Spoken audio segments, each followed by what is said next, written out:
ভাস্কর ঘোষ সংগ্রামী যৌথ মঞ্চ, তার অপরাধ হচ্ছে তিনি চাকরি প্রার্থীদের সমর্থনে রাস্তায় হেঁটেছেন, তাকে কলার ধরে মারতে মারতে তাকে লালবাজার সেন্ট্রাল লকআপে ঢুকিয়ে দিয়েছে। এটা প্রথম হয়নি। এই সরকার হিংসা আর দুর্নীতি দিয়েছে, আর কিছু দেয়নি।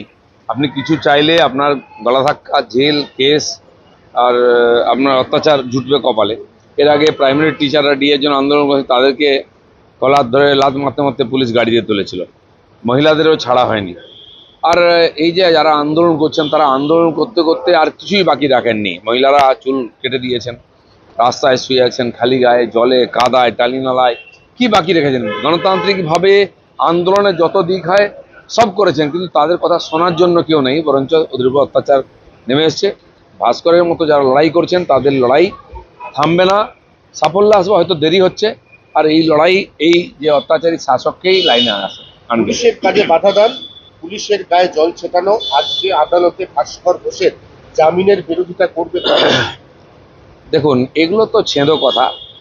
তারা আন্দোলন করছে রাস্তায়, তারা পুলিশকে মারতে যায়নি। পুলিশ ওদের আন্দোলনে বাধা দিয়ে যেন পুলিশের উপর কেস হওয়া উচিত। গণতান্ত্রিক আন্দোলন চলবে। যে নেত্রী গণতান্ত্রিক আন্দোলন করে উঠে এসছেন, আজকে এখানে বসেছেন, তিনি গণতান্ত্রিক আন্দোলনে যে গলা টিপে দেন, তাহলে মানুষও তার বিচার করবে।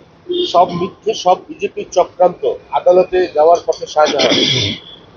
হ্যাঁ, শাহজাহান যখন ধরে ধরে খুন করছিল, মহিলাদের উপর অত্যাচার করছিল, তখন মনে ছিল না একদিন জেলের ভাত খেতে হবে। এখন ধরা পড়ে গেলে বিজেপির চক্রান্ত।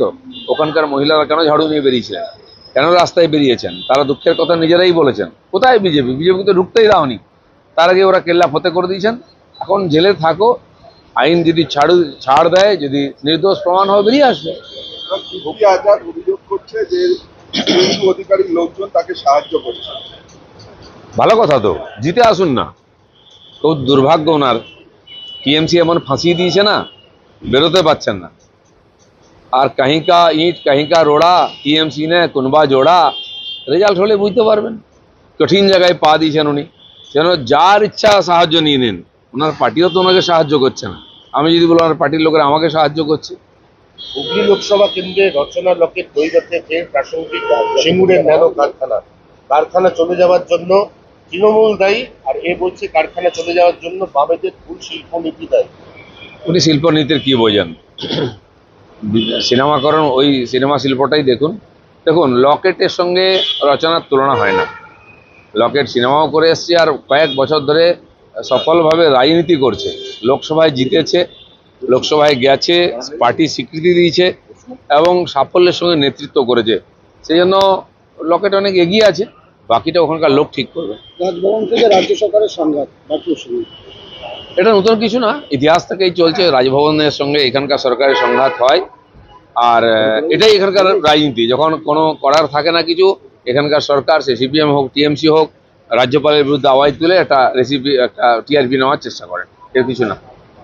যারা গোষ্ঠী কোন্দলের কারণে দিলীপ ঘোষকে এখানে অর্থাৎ মেদিনীপুর থেকে প্যাকিং করে পাঠানো হয়েছে, মন্তব্য করছেন কীর্তি আজাদ। কীর্তি আজাদকে বাংলার রাজনীতি বুঝতে সময় লাগবে একটু।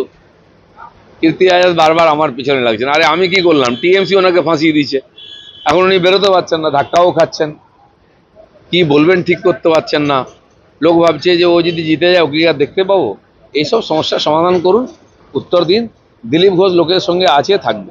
দাদা, আরো তিনি বলছেন যে এখানে কেন এসছে দুনিয়া জানে, ওনার পেছনে শুভেন্দুর লোক লেগে আছে, তারা আমার সঙ্গে যোগাযোগ রাখছে। ঠিক আছে। দাদা, মুখ্যমন্ত্রীর বিরুদ্ধে সবাই শিশুদের নিয়ে প্রচারের অভিযোগ। দেখুন, মুখ্যমন্ত্রী যখন প্রশাসনিক বৈঠক করেন, সেখানে স্কুলের বাচ্চারা থাকে।